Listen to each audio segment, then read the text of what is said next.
त्यांना ज्या सवलती मिळत आहेत, जे काय मिळतंय ते आता ओबीसी विद्यार्थ्यांना पण मिळावं ही मी उलट मागणी करतोय, असं भुजबळ म्हणाले आजच्या पत्रकार परिषदेत. काय म्हणला?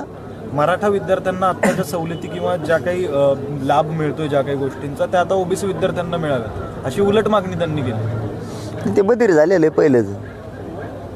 त्याला फक्त खावा लागतं वाटतं, कुंकुण ओरबडितो, पोटच भरत नाही त्याचं. केंद्रापर्यंत खातो एकटाच, अर्ध्या ओबीसीचं सर्वसामान्य खालच्या जातीचं तोच खातो. आता बोलता बोलता धनगर आरक्षणाचा कार्यक्रम करून टाकला. आता आणखीन ओबीसीचं घे म्हणजे सगळं उडालं पाहिजे. आम्हाला जे येते त्याला पाहिजे, आणि त्याला जवळ होतं त्यावर आम्ही तसलं हट्ट नाही केला की त्याला जे येते आम्हाला पाहिजे. एकदम गेलेलं आहे ते. मी तर म्हणतो तुम्हाला त्याचे प्रश्नच घेत जाऊ नका. आता त्याला यादीतूनच काढून टाका. या ते प्युअर कामातून गेलेले आहे. पाटील, तुम्हाला सरकारने तुमची दिशा भूल केली आहे का?